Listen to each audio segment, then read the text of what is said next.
ಯಾವುದೇ ಕ್ಷಣದಲ್ಲಿ ವಿನಯ್ ಕುಲಕರ್ಣಿ ಅವರನ್ನ ಬಂಧನ ಮಾಡುವಂತ ಸಾಧ್ಯತೆ ಇದೆ ಅಂತ ಹೇಳಲಾಗ್ತಾ ಇದೆ. ವಿನಯ್ ಕುಲಕರ್ಣಿ ಆರೋಗ್ಯ ತಪಾಸಣೆಗೂ ಕೂಡ ಸಿಬಿಐ ಸಿದ್ಧತೆಯನ್ನ ಮಾಡಿಕೊಳ್ಳಲಾಗ್ತಾ ಇದೆ. ಅಂದ್ರೆ ತಪಾಸಣೆ ಅವರ ಆರೋಗ್ಯವನ್ನ ತಪಾಸಣೆಗೆ ಸಿದ್ಧತೆ ಮಾಡ್ತಾ ಇದ್ದಾರೆ ಅಂದ್ರೆ ಮೋಸ್ಟ್ ಪ್ರಾಬಬಲಿ ಬಂಧನ ಮಾಡುವಂತ ಸಾಧ್ಯತೆ ಇದೆ ಅಂತ ಅರ್ಥ ಆಗುತ್ತೆ. ಧಾರವಾಡ ಜಿಲ್ಲಾಸ್ಪತ್ರೆಗೆ ಕರೆದೊಯ್ಯಲಿಕ್ಕೆ ಸಿಬಿಐ ತಯಾರಿಯನ್ನು ಮಾಡಿಕೊಂಡಿರುವಂಥದ್ದು.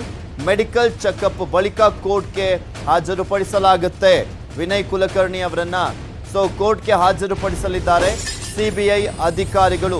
ಅದಕ್ಕೋಸ್ಕರನೇ ಫಸ್ಟ್ ಹೆಲ್ತ್ ಚೆಕಪ್ ಅನ್ನ ಮಾಡಿಸ್ತಾರೆ. ಹೆಲ್ತ್ ಜನರಲ್ ಚೆಕಪ್ ಇರುತ್ತೆ, ಅದನ್ನು ಮಾಡಿಸಿ ಆದ ನಂತರ ಕೋರ್ಟ್ಗೆ ಪ್ರೊಡ್ಯೂಸ್ ಮಾಡಲಾಗುತ್ತೆ. ಯಾಕೆಂದ್ರೆ ವಶಕ್ಕೆ ಪಡೆದ 24 ಗಂಟೆಯ ಒಳಗಡೆ ಕೋರ್ಟ್ಗೆ ಪ್ರೊಡ್ಯೂಸ್ ಮಾಡಬೇಕಾಗಿರುವಂತಹ ಹಿನ್ನೆಲೆಯಲ್ಲಿ ಇವತ್ತೇ ಅವರನ್ನ ಕೋರ್ಟ್ಗೆ ಪ್ರೊಡ್ಯೂಸ್ ಮಾಡುವಂತ ಸಾಧ್ಯತೆ ಇದೆ.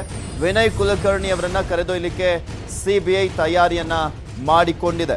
ಯೋಗೇಶ್ ಗೌಡ ಕೊಲೆ ಪ್ರಕರಣಕ್ಕೆ ಸಂಬಂಧಪಟ್ಟಂತೆ ವಿನಯ್ ಕುಲಕರ್ಣಿ ಅವರಿಗೆ ಯಾವ ರೀತಿಯಾದಂತಹ ಸಂಕಷ್ಟ ಎದುರಾಗಿದೆ ಅನ್ನೋದನ್ನ ಗಮನಿಸ್ತಾ ಇದ್ದೀರಾ. ವಿನಯ್ ಕುಲಕರ್ಣಿ ಅವರು ಅಲ್ಲಿ ದೊಡ್ಡ ಮಟ್ಟದಲ್ಲಿ ಹೆಸರನ್ನ ಮಾಡಿರುವಂತಹ ಒಬ್ಬ ಪ್ರಭಾವಿ ರಾಜಕಾರಣಿ ಆಗಿದ್ದಾರೆ.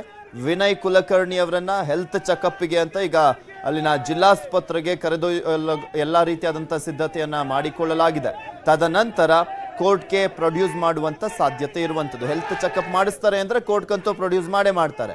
ಆ ಸಂದರ್ಭದಲ್ಲಿ ಗೊತ್ತಾಗುವಂಥದ್ದು ಅಂದ್ರೆ ಬಂಧನ ಆಗಿದೆ ಅನ್ನೋದು ಕನ್ಫರ್ಮ್ ಆಗುತ್ತೆ. ಅವರನ್ನ ಹೆಲ್ತ್ ಚೆಕಪ್ಗೆ ಕರ್ಕೊಂಡು ಹೋದ್ರೆ ಈಗ ವಶದಲ್ಲಿದ್ದಾರೆ, ಪೊಲೀಸ್ ಕಸ್ಟಡಿಯಲ್ಲಿದ್ದಾರೆ ವಿನಯ್ ಕುಲಕರ್ಣಿ ಅವರು.